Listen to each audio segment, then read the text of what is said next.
We support you and support others who want to preserve the democracy and healthcare and veterans' rights. So this is a little bit like your question back here. What do you do? What do you do? What do we do for you? One of my favorite people in the United States Senate was the incredibly wonderful Barbara Mikulski. I don't know if you all know who Barbara Mikulski is. She was the first woman elected in her own right to the United States Senate. She used to stand up and tease all of us, and you guys ought to really like me, because I'm the first one that had to come here without one of you having to die.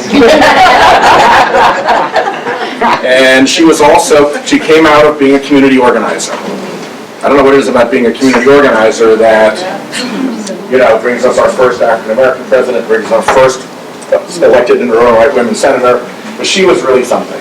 And her phrase was, don't agonize, organize. So we're pretty organized here in Rhode Island, and I don't know that you're going to, you know, get a whole lot more out of Jack and David and Jen and I. We're, I think, in this hard as long as we can. So participating in national organizations where they can bring effect to bear in other states is going to be really, really important.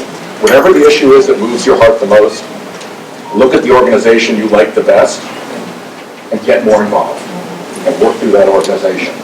In about 60 days, I would guess, the House is going to have identified what their best swing districts are.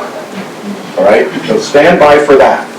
We have a crummy Senate election coming up in 2018 in which we have 25, more than half our caucus, 25 senators up for re-election. 10 of them are running for re-election in states Trump won. So on the Senate side, it's going to be really important to play defense and hold as many of those seats as we can, and at all costs prevent the Republicans from getting to 60 seats, so that they can just cram everything through and there's no filibuster left. So it's going to be tough to take the Senate back in 2018. But in a wave election, you can take the House back again. And as soon as we know what those 50 or 60 swing seats are, you need to find out everybody you know in those districts. Everybody your uncle knows in those districts. Everybody your hairdresser knows in those districts. Everybody your teacher knows in those districts. And start to work on that. Because all of the things that we want to do, back to your question of there's not going to be even a consideration of impeachment unless there's a House that's willing to move. And unless there are Congress people who think that they will lose their job if they support this man. Well, that's an interesting, I'll come back to that later.